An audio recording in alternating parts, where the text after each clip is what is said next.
Welcome, welcome, welcome to the School of Radiance podcast. I'm your host, Rachel, a humble human on a mission, here to help you both look and feel your best. Today's episode is going to be a lot of fun because we're going to touch on some key topics that allow us to be in our most beautiful, grounded state. We're going to be talking about Pilates, fitness rhythms, posture, ways to keep cortisol down, and some very interesting behind the scenes life stories of our guest, Lesley Logan, and myself today to inspire you to be your best version.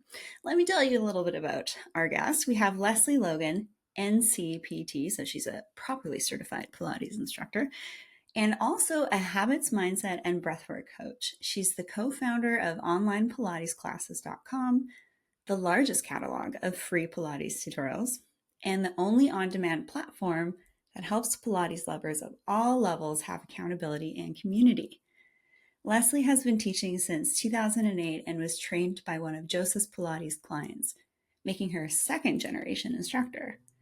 She has trained thousands of people around the world and hundreds of teachers, helping women ditch perfection, take messy action, and prioritize themselves first so they can live better.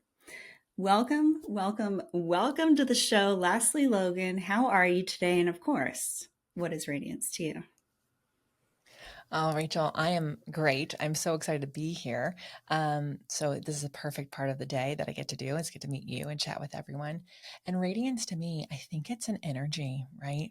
And I think we all can pick up on someone's truly radiating because you truly, from the time you see them, you meet them, you're around them, you can feel who they are. But not just that, they are like a magnet for making you want to radiate as well. So it's not just like they take up the space, they actually invite you to take up space too. Like that to me is radiance. And I'm thinking about some of the neighbors that I've recently met.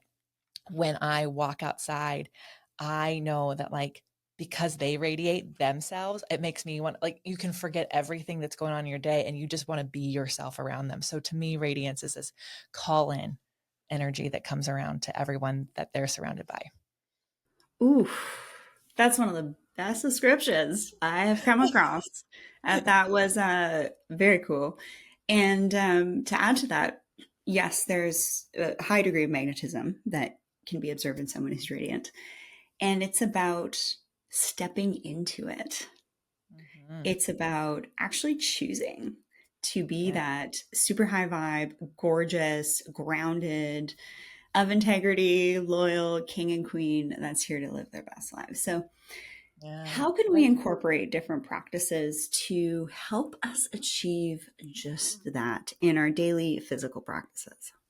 Yeah, I love that you point out choosing. I think that's something we forget that we get to have a choice in everything, right? Like, and even the stuff that like we feel happens to us, like there's a choice that we get to have on how we react to it, and it doesn't always feel that way. But I think to answer your question, I wanted to actually talk a little bit about how I got into loving Pilates because I actually used to think it was stupid. And I definitely rejected it before I went to my first class. Like someone invited me and I was like, that's a BS infomercial workout. Can't do what it's going to do. But inside there was this part of me that's like, you need a friend and someone's inviting you to something. So I went to the class thinking I would just go one time, but build a friendship with someone.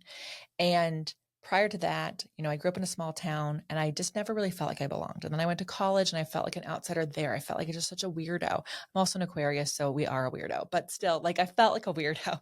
And so here I was outside of college, just graduated and had no friends because they all moved away after they graduated, but I stayed. So I was starting over. I went to this Pilates class, and for the first time in my life, I felt what it was like to be in my body. And not that I could articulate that then because you don't always have words to new experiences, but I was just like, this is really strange. Like, I'm not in my head. I'm not thinking about what's coming next. I'm in my body. And so the more I went to this Pilates class, the more I had these moments of what it's like to be grounded in my body, to feel like I belonged in my body. And the more I went to that, the more I started building relationships and friendships and also discovered I actually don't like living here. And then I saw an opportunity to transfer in the same company, just to a different city. And because I was so connected to myself, I was actually able to connect with others and see what was out there for me, see what I was more drawn to. And so I think what if your movement practice isn't allowing you to have time to be in your body and understand how you're feeling that day, it's going to be really hard for you to connect within and then radiate out or to make a choice. And a lot of people's movement practices today are punishment for things they ate yesterday, things that they think they should be doing, trying to achieve certain caloric burns. And it's all outward put as opposed to what does my body need today? How am I feeling on this day? Whoo, there's so many goodies here. I'm excited to unpack. Um, First of all, embodiment accentuates our inner wisdom. Our body always knows. Those feelings you get sometimes that make you feel a little anxious or stressed out or tightness in your chest, those are signs. Whew, you can tell I've been going through some stuff behind the scenes. Those are signs your body is literally screaming at you. Mhm. And being in the flow is everything. So when we identify that, okay, this isn't quite right, how can we move through this with grace and intelligence and integrity? And I think that so many people, they just, like you said, they live on autopilot. They go to the gym for the caloric burn. They go to the gym for the gains and to look a certain way or validation, whatever the reason is. But I think when we go to have intention of being in our bodies, it's one of my favorite things. And my work day, I go to the gym, I start with some stretching. I'm like, oh, yes, I'm in my body again. However, I had an experience the other day where for a moment I wasn't. And I was actually doing some squats on the Smith machine. And my body, I haven't been taking as many electrolytes as I usually do. Shout out to True Wild electrolytes, by the way. And, just really kind of processing some stuff. My nervous system was pretty shot, but taking the time to process in a healthy way. Anyways, I'm at the bottom of a squat. And for a moment, it's like I felt like I left my body for a second. Mhm. And I was like shaking, I think just from like release and stress and electrolytes. And I felt myself going backwards. But I was able to re-rack the Smith machine bar. But who was spotting me kind of like missed the mark on that. But, that's a whole other thing. Uh, but then in that moment, I recovered very quickly. But in that moment, it was almost like a somatic release. So, what's so beautiful is when we are fully in the moment, we are tuned into our bodies, we can identify that, like when we feel certain things, like a somatic release. And I've held space for people going through somatic releases, and it looks different for everybody. But if you just get that like niggle, like, oh, I just released a ton of energy that was built up Mhm. in my body and sacral center, and like it's gone. Yeah. Ah, I it love was that. quite a moment. I think that's beautiful. I think like, and by the way, like I lift weights, I go for long walks, I do yoga, so I do several different movement modalities. Um, so it's not like I'm only Pilates, but I actually think that the more you can be in tune with your body in something, it allows you to be in tune with your body when you're lifting. And I think it's so cool that you could let that release happen. And so many people will go, what just happened? When they try to reason and logic and try to like figure it out. And then they're pulling it all back as opposed to letting it go. And something that I love so much about any movement modality is a lot of stress, tension, trauma, things like that. They leave the body through movement, right? Breath and movement, they have to be released that way. And so, what's really cool is when you have a practice of movement that allows you to truly connect to you, you actually can tell day to day, like what's going on, right? Like, I can tell, like, trainer gives me my weight training for the week, and I can tell based on, okay, I did that lift. Hold on, what day is my cycle? Oh, it's day 20. So we're just going to drop that 5 pounds and not really give ourselves a hard time because it's just not going to happen. Right. I got to be in the nice stress free zone for progesterone to have a good time. Right. So but if I am not accustomed to listening to my body, but that's easier for us to go, why can't I do this? And like that pushing, right? So we have to feel like we're the same all the time. And for all the ladies listening, for all the queens, we're not the same at week to week, day to day. You have a 26 to 32 day cycle typically. And then obviously as you get perimenopausal and the menopause, it's going to change. One of the reasons why I actually do love my Pilates practice is it doesn't matter where I'm in my cycle, I can do the same routine. And so it does give me feedback on, okay, actually, I am not going as fast as I normally do. So when I do go to the gym today, or when I do, oh, I have 6 meetings today. Okay, hold on. How can I nurture myself? Because I need extra today, right? Versus not having that connection to yourself and kind of trying to push like every day can be the same day. We're not like the kings. They get a 24-hour cycle. We don't. And that's what makes us have a superpower, because there are weeks when I can go faster, stronger, harder. And then other weeks where I have to intentionally start to scale back so that I can actually reflect, refine, and continue. Woo! Reflect, refine, and continue. Yes, you are operating out of precision, energetic precision. And this is my aim for all of you, is to really be so tuned in to your body, keeping the energy around you clear, clearing out leaky energy that's actually pulling from you, that you might not know, that brings chaos. The other thing that you mentioned, so that's why the whole radiance thing that I talk about is all about purity, like being as pure as possible. Body, mind, spirit, and energy, adding the biohacking things, but it also includes like what you're doing and what's going on in your life too. So the pushing component is so key. And I'm really excited to emphasize this, because when us, men and women, go through certain times, we are going to be in maybe like more of a, we're accomplishing goals in that pushing mode, which is the masculine, highly thinking, analytical, a little bit more of that adrenaline, noradrenaline. And then we need to balance this with the receiving mode, both for both the masculine and feminine, where that cortisol starts to drop down.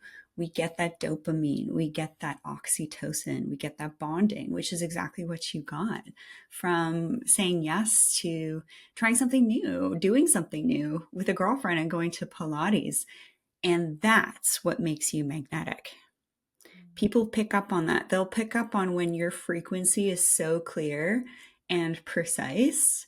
And what also happens is you can become a mirror and actually deflect out other energy quite easily, because they'll be like, oh no, that's king queen vibe. Not good enough for that. And so it's like you don't really have to worry about the self protection. It's like Mm-hmm. you just being is pretty powerful. What's coming up for you with what I shared? I was thinking, so in Pilates, we consider your center to be all the muscles around your spine. So the muscle, so your tailbone, right? Your sacrum is part of your spine. So the muscles around your hips, that's inner thighs, hamstrings, glutes. Then obviously the muscles, everyone thinks Pilates is an ab exercise. It's actually not. Um, but it's your abdominals, but it's also the muscles around your back, the muscles on your shoulders. And so we actually want to connect to our center. So we consider the center the muscles around that torso. Connect to our center first before we move anything outwards. And so based on what you were just saying, like I think the more practice we have finding ways to get to our center, for me, meditating was really hard to do. It's still hard to do. I'll be completely honest. I am the person who took mindfulness trainings and they're like, just see the cloud. I'm like, yep, I see that cloud and I see that cloud and that cloud. like the storm is coming. I like have a lot of clouds. So I needed that movement part of a meditation to actually really connect to myself and connect how I'm feeling and have consistency with that. Right. And so I think like for people who are listening and it's like, okay, if it's hard for you to drop in to your body, then it's probably possible that you need to actually have something that is all about connecting to the center first versus, um, you know, things that are more arm day, leg day, or, and again, lift heavy weights, ladies, it's good for your bones, but it's good for your bones, like strong is in. Okay. But I think finding something that allows you this time to be in yourself, and then also something that allows you to compare yourself to yourself over time so that you can actually have that daily check-in or several days a week check-in so you can kind of see what's going on with you it will help you because I don't know. I think it's really easy to get caught up in the day and the masculine with the work day and all the stuff that's going on. And they go, why am I so tired? And if you'd had time moving that morning, you might have feel like, oh, I am tired. Like my moving slower than I normally do. And that's information for how your whole day could go, you know? I love the permission to move slow sometimes.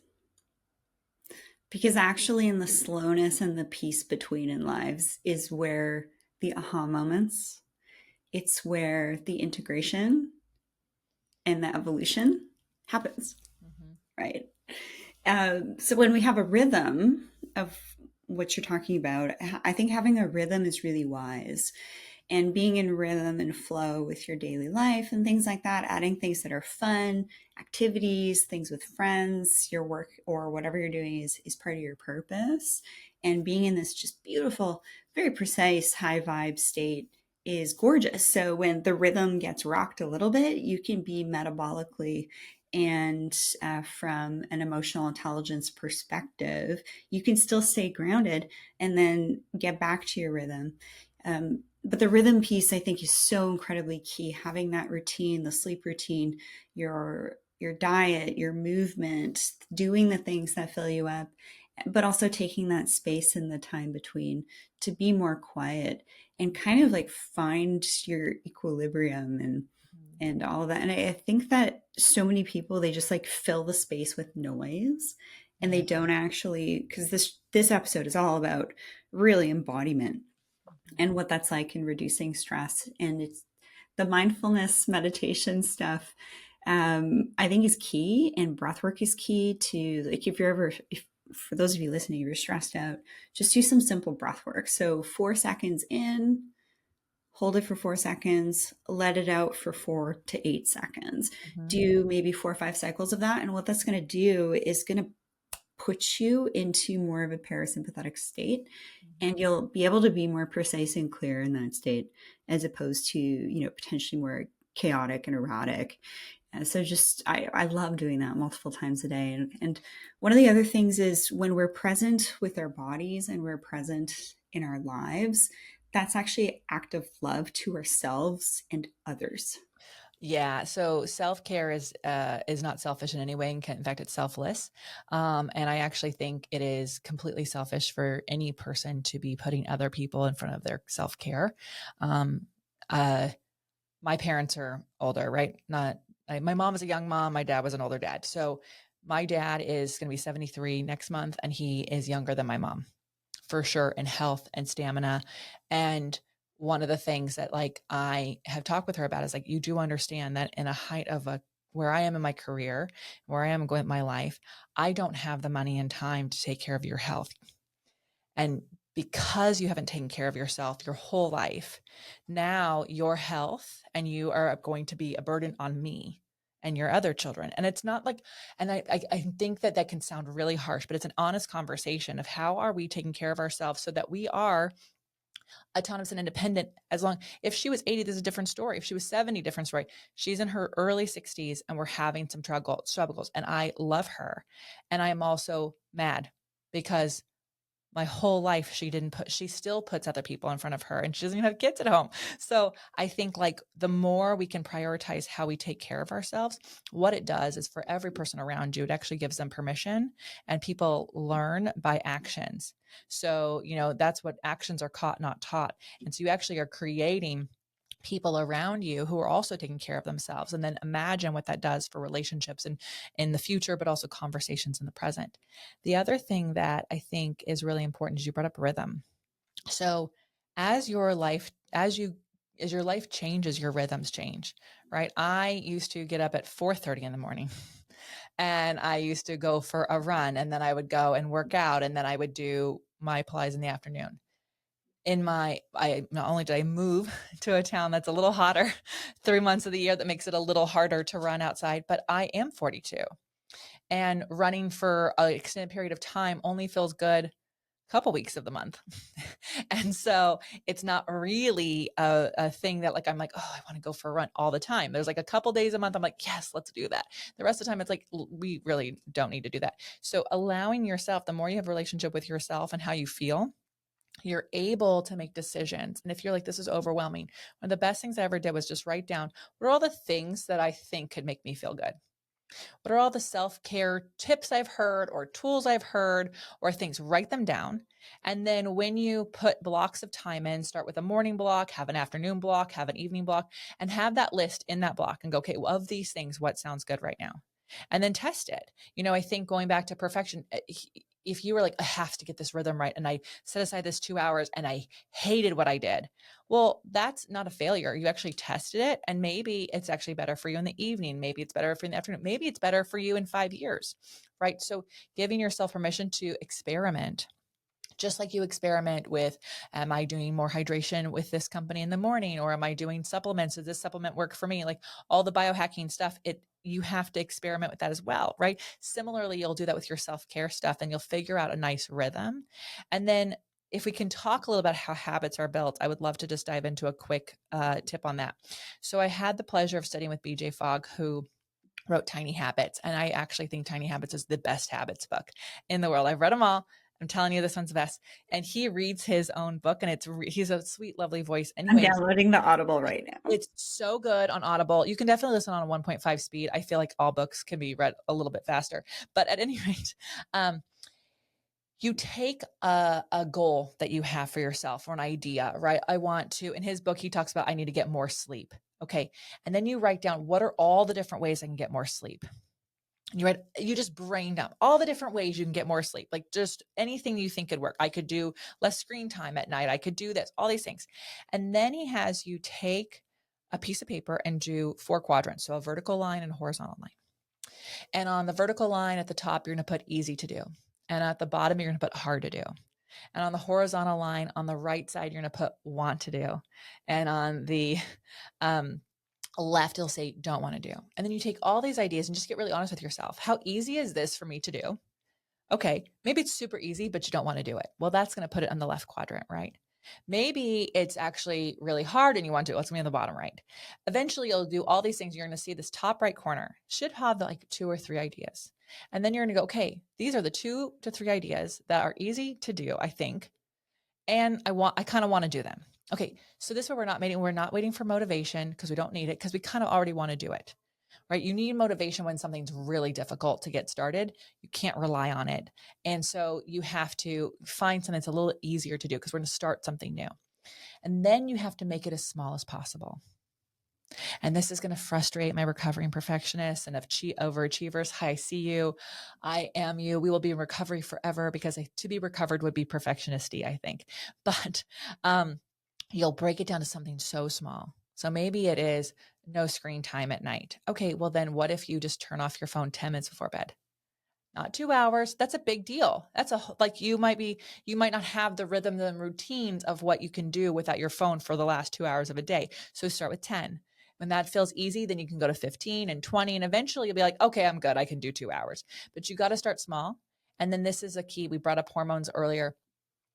You have to celebrate that you did it or you thought about doing it. Because that celebration, we all celebrate differently. And in BJ's book, he actually gives you 100 different ways to celebrate. That it's not a food reward and it's not spending money on things. It is things you can do in the moment, because you have to do it right away.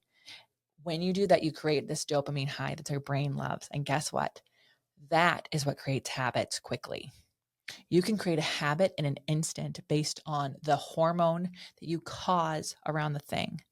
And so when you celebrate that you thought about turning your phone off 10 minutes early, you just didn't do it. Oh gosh, I'm so glad I remembered I was going to turn this off. I'm so proud of myself. And the next day you try again and you try again, right? Until you get yourself to a place where it becomes a habit. That joy and excitement around the thing is what creates a habit, because your brain is seeking out other opportunities to have that again. When you judge yourself or you shame yourself, oh, I'm an idiot, I forgot to do this, your brain actually goes, oh, let's not think about the phone going off, because whenever we think about that, it causes us stress. And that is why you don't create habits you actually want to create. because you're not thinking kindly to yourself. You're not giving yourself celebration for just remembering that you had an idea about it. Whoo! Love this. This is one of my favorite shows to record, by the way. This is great. Well, I want to, words of affirmation, my love language. Thank you so much. yes, yes. Perfection doesn't exist, Yeah. but precise persistence does. And I love that you attach the hormonal response when we do things. And then also when we don't do things, or we don't do things maybe we shouldn't have, right? So when we take action and reward ourselves for taking a really good positive step towards a goal, even if it's a baby step, we're getting that we're getting that dopamine, right? Hmm. Like when we do an activity, especially if we're doing it, it's in alignment with our purpose and with other people, you're getting oxytocin as well. But sometimes, we slip up or we have a lapse in judgment or, it's just, we can't quite do it today. That's okay. Just give yourself a little bit of grace and ease. But one of the biggest things that builds confidence is doing things out of integrity. Yeah. And I want to jump back for a second to what you mentioned about your mother, because there's some parallels with what I've learned from my mother, the busy badge of honor wound. Mm-hmm. If you're listening to this and you're operating from the busy badge of honor framework, I want you to shift that, because what Lesley just said is that the act of self-love and self-care allows you to actually be more present with yourself and those you love. Presence is love. But you might be operating from that busy badge of honor that you have to do all these things and look super busy. But in the long run, it's actually pulling from your life force and you're giving too much of that away. So just noticing, are these habits adding to your confidence? Are they filling your cup? Are you overgiving?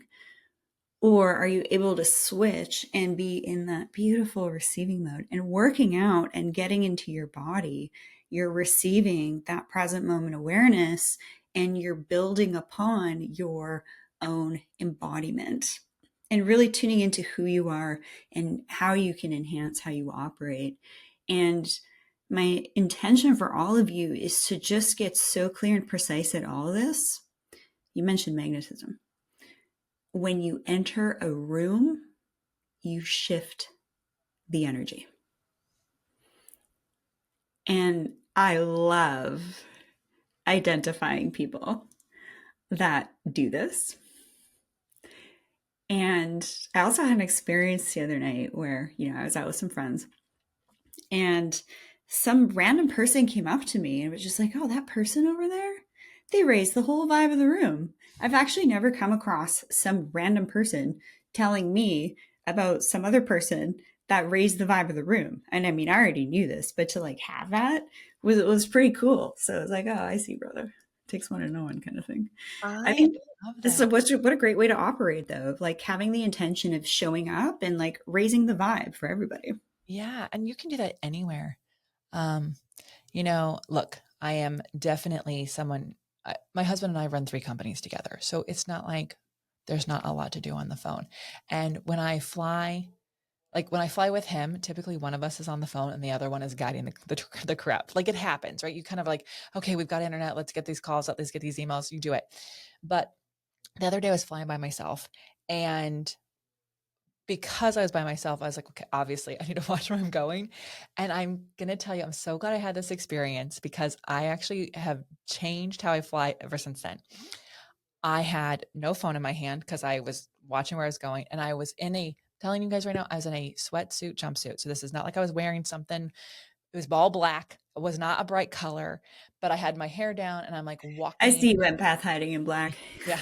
I I will I just okay, if y'all want the most comfortable thing to fly in, I am not sponsored by them, but it's a Nike women's jumpsuit.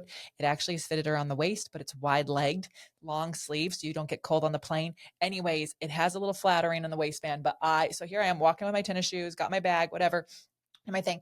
And multiple people stop me. Oh my God, your hair is so beautiful. Oh my God. Like on the escalator, people are stopping my, I'm like, oh, and get this, because I have practiced receiving these compliments because it's so easy to go, oh, thanks. I was like, thank you. So like, I actually took it. I was like, oh, thank you so much. It is my favorite thing. I have the best hair. Like I'm just going, and it happened all the way until the lounge, all the way through. And so, to your point, we actually have the opportunity to change the vibe at any space we're in by showing up as who we are. And you just never know who you're going to meet or who you're going to talk to. And I would not be here today talking to you had I not been doing that work for the last 13, 14 years, because I wouldn't have the husband I have today if I didn't do that work. I wouldn't have some of the friends I have today. The friends I have, they can actually call out, go, hey girl, are you good? Like I can feel from your stories on Instagram that you're not good. And I'm like, oh, thank you. I was glad someone noticed. Yeah, I'm actually, like these are things that are so important, as having those people around us who can call us out of the places we are in a great place. But I just think I want to say, like, the spending time with yourself is the only way you're going to have the opportunity to walk into a room and change the vibe. And look, if you're telling me, Lesley, I'm shy, I don't want to be the person that changes the vibe. There is actually a very big difference between being an introvert and being shy. Right. And I think that is something that I'm constantly coming across, because I tell people I'm an introvert all the time and they don't believe me. And I'm like, just because I'm outgoing doesn't mean that I don't get energy from being alone. I actually do spend a lot of time alone, not hours. I can do it in 15 minutes. I can do it in 10 minutes. I can go into a bathroom stall and recharge real quick. I have that ability because I know that's what I need. If you're shy, I would love for you to spend some more time with yourself to understand, like, why don't you want to feel so seen? And it's not seen to be judged. That's not, I don't think that's what Rachel's at saying here. And I don't think that's what I'm saying here. It's like, you are, this is something I tell people I coach and who are Pilates instructors. You are the only person who can do what you do the way that you do it. You're it. There's no one else who can do it the way that you do it. Even if Rachel and I did the exact same thing at the exact same time, we'd still do it differently because we have different life experiences. And so, to be seen in your beautiful, amazing, radiant self is to actually affect others in a beautiful way. I think world peace does come from us connecting to each other, but we can't connect to each other unless we connect with ourselves. And so, whether it's Pilates or not, you have to find some sort of movement practice that allows you to be in your body. Oh my gosh. Whew. We're going deep here, ladies and gentlemen, kings and queens. The compliments. You've heard me talk about this before on the show. When you're in the radiant energy, you are a magnet.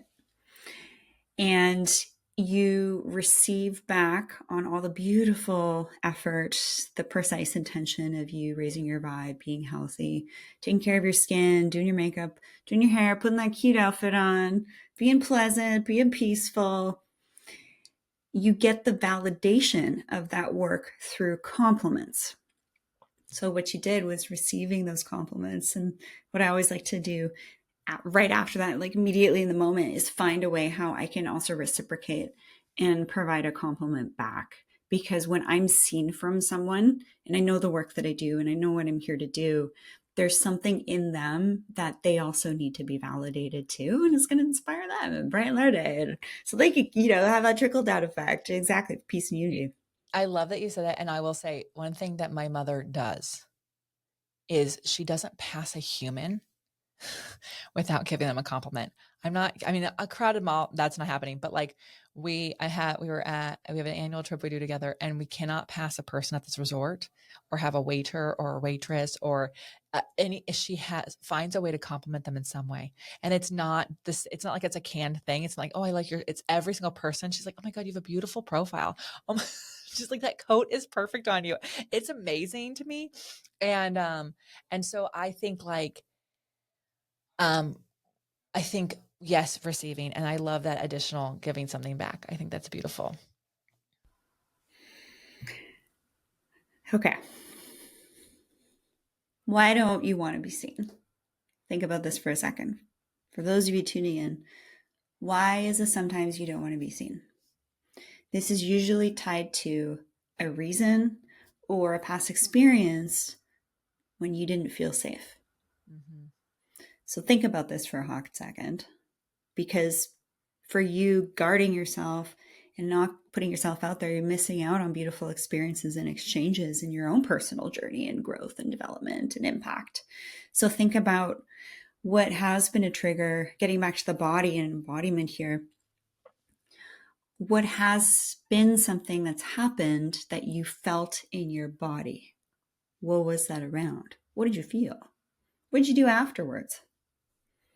Because that very likely is hitting the nail on the head of why you're scared to be seen and show up fully in your power, in your essence. But you do have to choose to see this, and it can require quite a bit of work to overcome what some of those past traumas and triggers might be. Clearly, I've been going through some stuff in regards to betrayal trauma response, which is kind of heavy. And that's what's impacted my ability to feel safe. But we need to be able to feel safe in ourselves. And so building that confidence up with movement, with strength, with flexibility, with mobility, with just being in the moment are all really great positive things. So getting to this like attractiveness, this magnetism thing, I'd love to talk about posture. Oh yeah, let's talk about it. Yeah, this is really funny. So I used to have like I was so excited. This is like 10 years ago. I was like, I'm gonna put together this guide. It's gonna be a free guide for people to have better posture. And I thought this will be great because like if you have better posture, first of all, you look 5 pounds thinner just automatically. Like just not that it because I actually don't really care what your scale says. No, you don't walk around with this number on you, and it also doesn't mean anything about health. So like, but you instantly look stronger and leaner, right? And it died on the vine. Nobody wanted it. Everybody wants like, what are 5 exercises for toned arms or toned abs or how do I get this? And it's like, so many ways.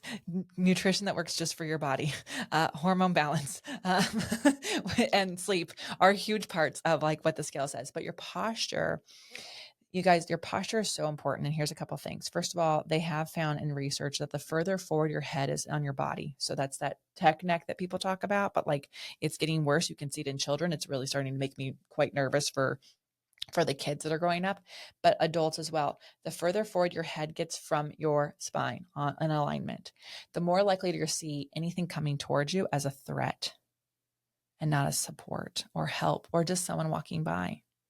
Right. And so you're unable to receive anything because your brain is actually perceiving everything coming at you as a negative thing first.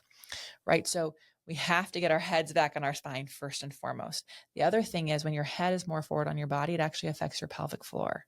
So you can do all the Kegels you want, you can do all the exercises you want, but if your head is forward of your spine, it pulls on that. Basically, you can think of your pelvic floor as more of a diaphragm. It's not really a floor, but that's a whole other episode. At any rate, so it affects that as well, which can affect a lot of things. The other thing about your posture, so shoulders being forward, of course, is a protective thing. I know a lot of people who've had different traumas automatically have shoulder forward issues. The thing is that when your shoulders are forward from your body, not only do you have weakness in your back, you'll have tightness in your back that is going to cause pain over time. There'll be things that will be things I cannot reverse. So that kyphotic curve over time it gets harder and harder for me to pull it back from to its normal state, which is a kyphotic curve, but just not so ridiculous. It gets harder and harder. That bump on the back of the neck that people get, that kind of thing, that's going to be harder for us to reverse the longer you go. But then even shoulder issues. So when you're in perimenopausal, there's already like frozen shoulders and different shoulder aches and pains. But if your shoulders are already forward of your body and then you go to grab your heavy purse from your back seat of your car, there's a likeliness of an injury happening there, right? Because we don't have the arm working from a place of strength because it's forward of the body. So last thing to say on this, when you have poor posture, it affects your digestion. We already know the digestion is also part of that parasympathetic nervous system. Okay. So if your digestion goes off, your sleep cycles will go off as well, which becomes this vicious cycle. So the sleep goes off, then digestion goes off. That means hormone production is going to be affected. All right. So you can, of course, get HRT treatments and things like that. But if it's affected by your digestive system, then we're not actually getting to the root of the problem. And if it's affected because of your posture, we can look at all the things you could be allergic to. You could be eating all the right things, nothing inflammatory. But if your posture is off, we actually are not serving our digestive system the way we can. And so what do you need for good posture? You actually need a strong, flexible back. So you can do all the crunches you want. That's not going to help. It will make your stomach look great-ish, except for when your shoulders are forward, nothing's going to happen. So we have to actually work all the muscles of your back. I have a really fun video. Wall Pilates got really, really popular. It's a fake made up thing, but I did do, I'm just going to call it, it's a fake marketing system. It's Is that like face yoga? yeah, it's like, yeah. Although I did meet a woman who was actually a face yoga person. She was 70. Her face looked good, but Yeah, I don't she know. was probably doing a lot of other things Maybe, other than face yoga. I've never come across anybody in my entire life that's like, face yoga saved my face. yeah. I mean, also I think like genetics, like there's just, she might have just had some genetics on her side, but I will say for wall Pilates, most of it's made up and just going to make your walls dirty.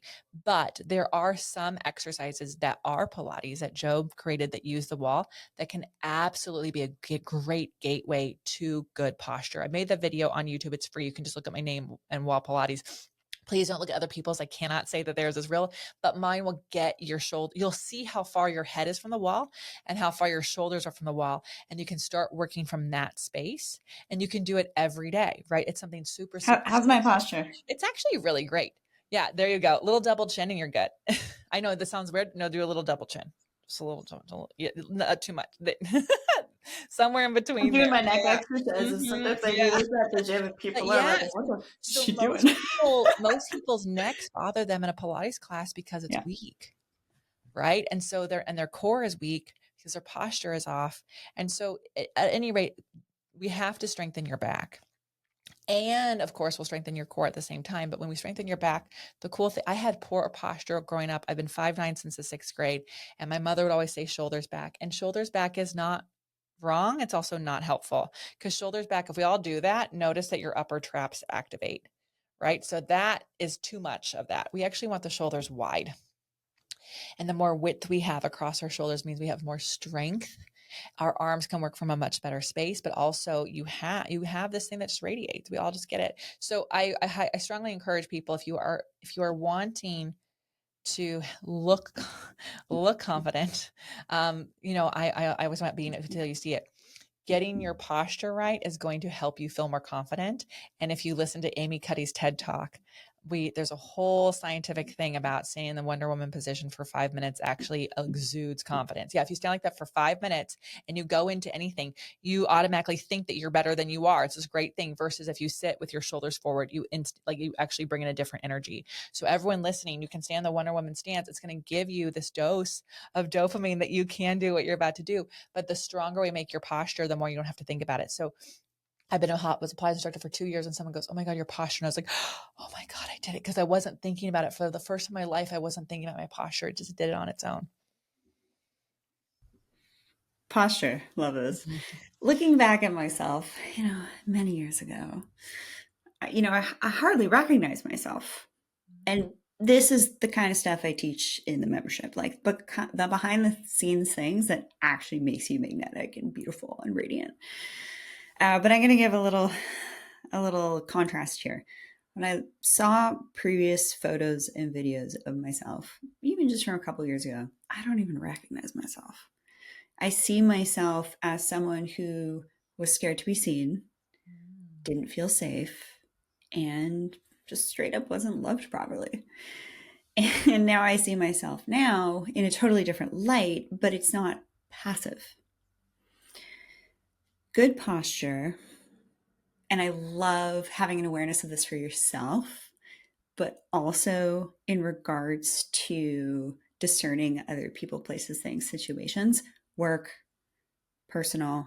When you do this stuff, you're more attractive to attract Mhm. a mate or keep the attraction high with what you're in, and you'll make more money. Yeah. Those are the two quantifiable metrics that you're doing this stuff right. Good posture shows presence, so you're not scrambled and chaotic with your psychological processes.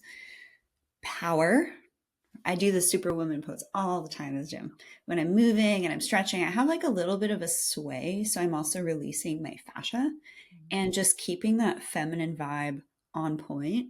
So I'm not charging around at the gym like a masculine and being one of the bros. Good posture also shows precision, that you're very precise in your life. So when people have erratic movements, again, they're usually psychologically scrambled and their lives are a mess. And it also shows that they have peace. Their nervous system is more regulated, and they have peace because they make great decisions in their lives. Now, some psychopaths are really good at hacking this, but I don't want you to be in fear and worry about that stuff. But for the most part, carrying this in yourself, you're going to attract really great people and opportunities in your life. I know I do. And then utilizing this to help you actually make more friends, potential partners, potential work colleagues, and things like that. So, what's coming up when I mention good posture shows presence, power, precision, and peace. Well, I just think like there's sometimes getting yourself to where you want to be can feel overwhelming, right? Like I know when different times in my life, like just going, oh my God, I feel so far away from where I'm attracted to being, or like I'm inspired by this, but it seems so difficult. And the thing that I love about working on your posture, you guys, is it's actually simpler than you think. So you can do it for free. It doesn't have to be something like the investment of your time is obviously money, but but you, it's not, it's not this like expensive supplement that you want to start and you don't know if it's going to work for you. Like this is a free thing that you can tap into and instantly start to feel and see the changes, the way people around you are responding to you and how you're responding to them. For better or for worse, we already know that people judge people with good posture or bad posture. They see them as more confident, making more money, having better decisions. I as much as I want the world to be a loving and non-judgmental place, like to be honest, on the posture front, I actually don't care because I know how incredibly important it is for your health. So on that, I'm going to be like, that's fine. But you can actually work on this at home without any tools, just a wall, right? And just having awareness of where is my head in space? Where are my shoulders in space? How am I sitting in my chair? Do I need to change my chair setup? All of that is like inexpensive and you can do it. So for me, like when we're talking about precision and persistence, right? I really feel like posture could be the best gateway for a lot of people tapping into that. And then here's the thing. Once you do it in one area, it becomes easier to do in other areas. Everyone's waiting for confidence. Confidence comes from the integrity. I'm going to do this thing that I said I was going to do. And I'm going to try it again. I'm going to try it again. And then it becomes easier to take on two or three things at a time, because you've built up the confidence and the muscle that you can do it with one thing. That's why you and I are able to hold so much and, really make this impact that we're here to make. Very similar impacts, female embodiment, I'd say for the most part, feminine embodiment, just being our best versions, leading with that angle of physicality. And for us as teachers, for Lesley and myself, we're also online creators. And if I'm going to be honest, we'll kind of conclude with this, what kind of, I feel like just like a little bit of like, oh, I wish that this could be calibrated a little differently in others when they're starting on this journey.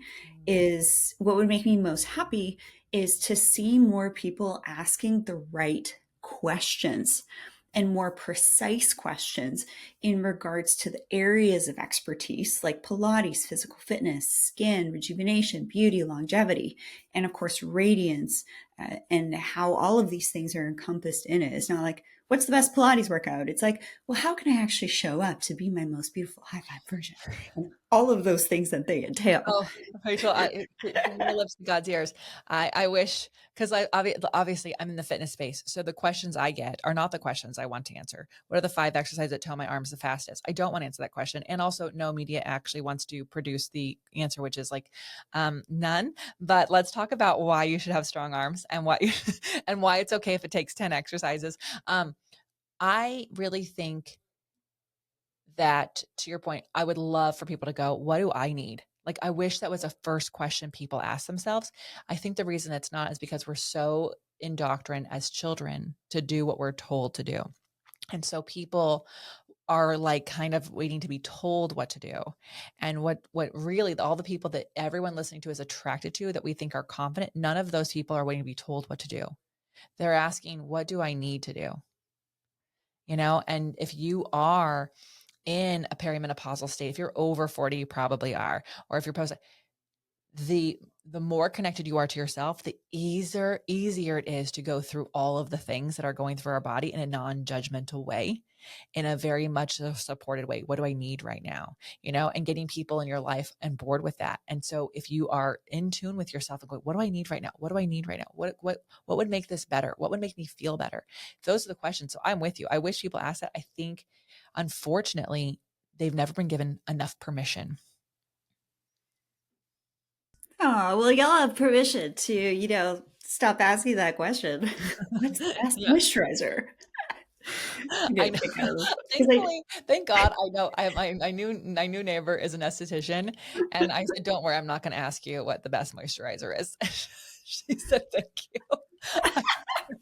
I'm it's fully weird. aware that I have to go do some micro needling if I want to change something. Yeah, lasers.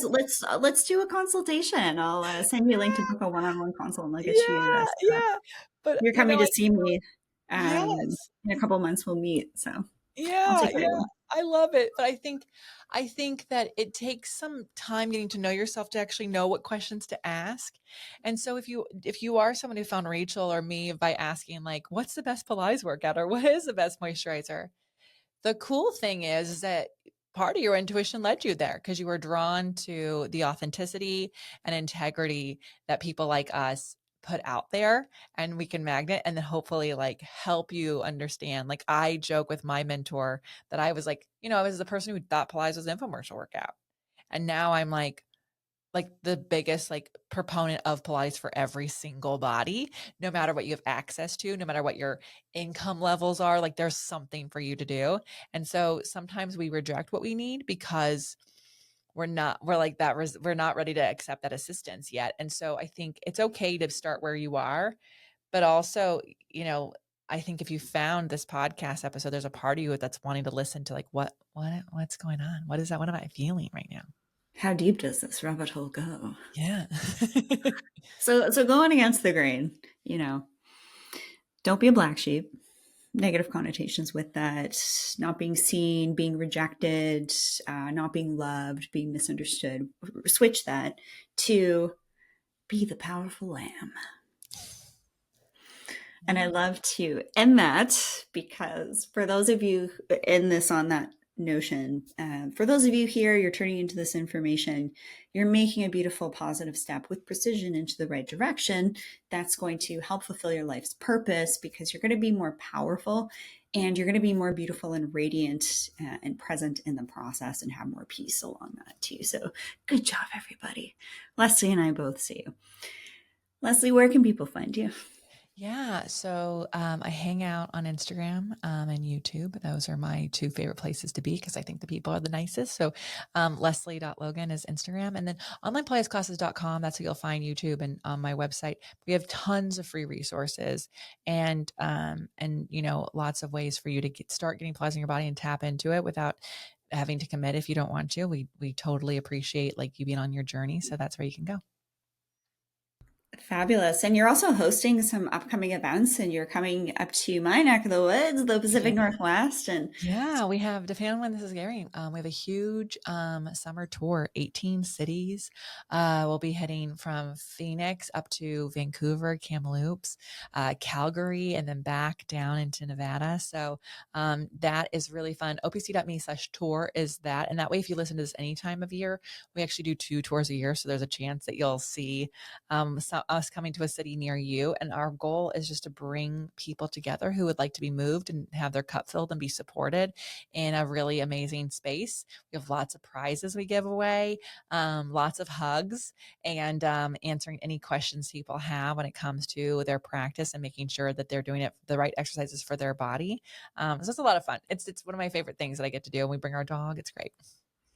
can you please repeat the website on how people in the community here can come together Yeah. for So the events? so the event is opc.me, so me/tour. opc.me/tour. Yeah, and if we're not honoring a tour, you'll don't worry, there'll be a page there that tells you how to find out about the next one. So it's always good. Okay, perfect. Just putting it out there that I'm going to be there, the Vancouver one, and It's a the special community is place. There's great. some epic people coming. I love to see you. And it's our first, we've been wanting to do international for a really long time. And this being our eighth tour, we have enough of the ability to do it. So these are not easy things to put on to roll into a place, but we really are honored to do it. I think I love online. I'm sure you do, Rachel. Like the online means we can bring people from all over the world to a place, but there is nothing will ever replace in person and the energy that is there. And so it's really special for us to get to do that. Beautiful. Thank you so much, Lesley, for being on the show. And also, my offerings to all of you to receive is to book your one on one with me, join my seasonal skincare tutorials to learn how to use your products based on the season we're in and the rhythm, and the membership for more the high level personal development side of things that goes deep in regards to the Radiance stuff that I do not talk about publicly for a couple of different reasons, but we go deep. And for some free stuff, continue to subscribe, like, and share this episode, the show, to others. Super grateful that it's a top 20 how-to and education podcast in Canada, top 30 in the US. Thank you, everybody. Keep spreading the love, keep spreading the message, and have some free stuff too. Download my free skincare checklist. I just updated this recently. You're going to love it. Over at theschoolofradiance.com. Download it, soak up the information, and I'm fully here to support you on your journey of both looking and feeling your best. See you all in our next episode right here on the School of Radiance podcast. And thank you so much, Lesley, for your message, your light, your grace, your power, your precision. I see you, Queen, and looking forward to having you again here on the show.